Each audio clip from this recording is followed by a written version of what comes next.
Hi everyone, আসসালামু আলাইকুম। Welcome back to my channel. আজকে আমি আপনাদের জন্য নিয়ে এসেছি গায়ে হলুদ special theme cake. Cake base তৈরি করা হতে সম্পূর্ণ ডেকোরেশন থাকছে আজকের এই ভিডিওতে। আশা করছি আমার আজকের এই টিউটোরিয়ালটা সহজ আর ভালো লাগবে। চলুন তাহলে দেখে নেওয়া যাক এই কেকটি কিভাবে তৈরি করা হয়েছে। প্রথমে একটা পাত্রে রুমের স্বাভাবিক তাপমাত্রায় 4টা ডিম নিয়ে নিয়েছি। এখানে আমি চিনি নিচ্ছি 2/3 কাপ পরিমাণ। 1 কাপ চিনি দিলে চিনির পরিমাণটা বেশি হয়ে যায় আমার কাছে মনে হয়, এই জন্য আমি 2/3 কাপ পরিমাণ চিনি দিচ্ছি। অল্প পরিমাণ চিনি দিয়ে বিটারের সাহায্যে মিডিয়াম স্পিডে 1 থেকে 2 মিনিট বিট করে নিয়েছি। 1 থেকে 2 মিনিট বিট করার পর আমি বাকি চিনিটাও দিয়ে দিচ্ছি। আবারও আমি মিডিয়াম স্পিডে বিট করে নিব। এতে করে চিনি দানাটা খুব সহজে গলে যাবে। আর আপনারা যদি হাই স্পিডে বিট করেন তাহলে ডিমের ফোমটা খুব তাড়াতাড়ি হয়ে যাবে, চিনিটা আস্ত থেকে যায়। লো স্পিডে 3 থেকে 4 মিনিট বিট করার পর এরপর আমি হাই স্পিডে 3 থেকে 4 মিনিট মতো বিট করে নিয়েছি। যখন এরকম সাদা আর ফোমের মতো হয়ে আসবে তখন বিটারের কাঁটা অফ করে দিচ্ছি। কোনো কিছু লিখলে যদি লেখাটার সাথে সাথে মুছে না যায় তাইলে বুঝতে পারবেন ডিমের ফোমটা পারফেক্ট হয়েছে। 3 টেবিল চামচ দিয়ে দিচ্ছি রান্না করার সয়াবিন তেল। 2 চা চামচ দিয়ে দিচ্ছি অরেঞ্জ ইমালশন। আমি একটু অরেঞ্জ ইমালশনটা বেশি দিচ্ছি। আর কয়েক ফোঁটা আমি ফুড কালার দিয়েছি। আপনারা চাইলে ফুড কালারটা স্কিপ করতে পারেন। এখানে আপনারা আপনাদের পছন্দ অনুযায়ী যে কোনো এসেন্স বা ইমালশন ব্যবহার করতে পারেন। বিটারের সাহায্যে লো স্পিডে বিট করে নিব। আবার সব কিছুকে একত্রে ভালোভাবে মিশিয়ে নিচ্ছি। মিশিয়ে নেওয়া হয়ে গেলে বিটার সরিয়ে নিব। এখন এর মধ্যে সব শুকনো উপকরণগুলো দিয়ে দিব। এই জন্য একটা চাকনি নিয়ে নিয়েছি। এর মধ্যে নিয়ে নিচ্ছি 3/4 কাপ পরিমাণ ময়দা। 2 টেবিল চামচ দিয়ে দিচ্ছি কর্নফ্লাওয়ার। আর 1 চা চামচ দিয়ে দিলাম বেকিং পাউডার। সামান্য পরিমাণ লবণ দিয়ে দিয়েছি। আর 1 চিমটি পরিমাণ বেকিং সোডা দিয়ে দিলাম। এখন এই শুকনো উপকরণগুলোকে ছেলে নিচ্ছি। ছেলে নেওয়া হয়ে গেছে। খুব আলতোভাবে সব কিছুকে একত্রে মিশিয়ে নিচ্ছি। এই পর্যায়ে কোনোভাবে তাড়াহুড়া করার দরকার নেই। খুব আলতোভাবে সব কিছুকে একটা হ্যান্ড হুইক্সের সাহায্যে মিশিয়ে নিতে হবে। প্রথমে যে শুকনো উপকরণগুলো দিয়েছি ওইটা ভালোভাবে মিশিয়ে নেওয়ার পর আমি বাকি শুকনো উপকরণগুলো দিয়ে দিলাম। এবারও খুব আলতো হাতে আমি সব শুকনো উপকরণগুলো মেশাচ্ছি। আগে থেকে ওভেনটা 160 ডিগ্রিতে 10 মিনিটের জন্য প্রিহিট করে নিয়েছি। মিশিয়ে নেওয়া হয়ে গেছে। কেকের ব্যাটারটা পুরোপুরি তৈরি। এখন একটা 9 ইঞ্চি মোল্ডে সম্পূর্ণ ব্যাটারটা ঢেলে নিব। আমি একটু ট্যাপ করে ওভেনে দিয়ে দিলাম 25 থেকে 30 মিনিটের জন্য। কেকটা ওভেন থেকে বের করে নিয়েছি। কেকটা হতে 25 মিনিট লেগেছিল। কারো ক্ষেত্রে সময়টা একটু বেশি বা কম লাগতে পারে।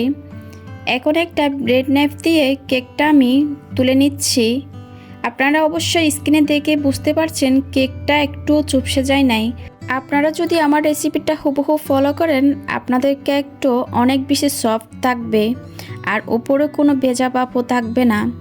হাইটে কিন্তু আমার কেকটা উঁচু ছিল, আপনারা অবশ্যই দেখে বুঝতে পারছেন। এবার কেকটা আমি 2টা ভাগে স্লাইস করে নিচ্ছি। আপনারা চাইলে 3টা বা 4টা পাতলা করে লেয়ারিং করতে পারেন। আমি অবশ্যই 2টা লেয়ার করব। আমি একটু দেখিয়ে দিচ্ছি কেকটা কতটা সফট হয়েছে। অবশ্যই আপনারা দেখে বুঝতে পারছেন কতটা সফট হয়েছে কেকটা। এবার একটা কেকের উপরে দিয়ে দিচ্ছি সুগার সিরাপ।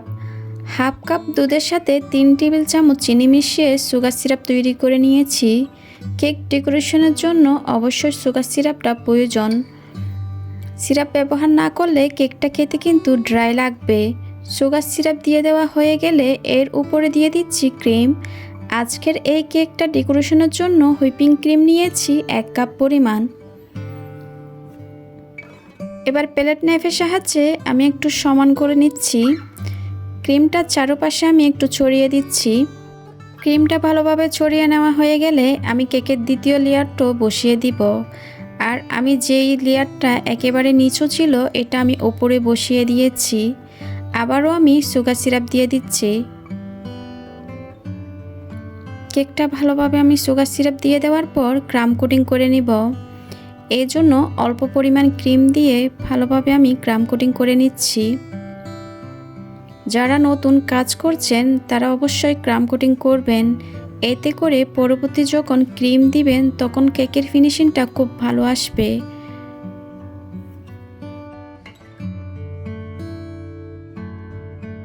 কেকটা খুব ভালোভাবে ক্রাম কোটিং করা হয়ে গেছে। এবার কেকটা আমি ফ্রিজে রেখে দিব 1 ঘন্টার জন্য, ক্রিমটা যেন সেট হয়ে যায়। চলুন তাহলে 1 ঘন্টা পর ফিরে আসি।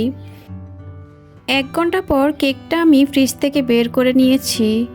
এবার কেকের সাইডে আমি ভালোভাবে ক্রিম দিয়ে দিচ্ছি। কেকের সাইডে ভালোভাবে ক্রিম দেওয়া হয়ে গেলে আমি কেকের উপরও ক্রিম দিয়ে দিচ্ছি। একটা প্যালেট নাইফের সাহায্যে আমি সমান করে নিচ্ছি। যতটুকু সম্ভব স্মুথ একটা ফিনিশিং নিয়ে আসব।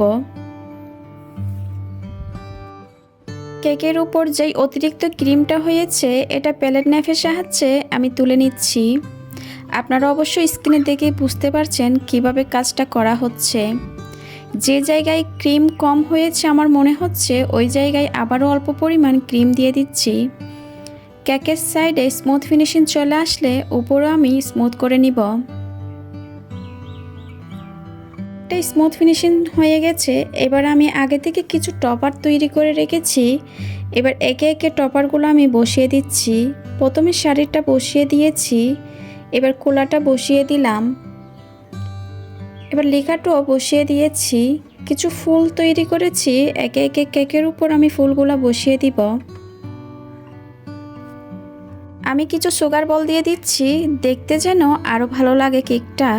এরই মধ্যে আমার কেক ডেকোরেশন কমপ্লিট হয়ে গেছে।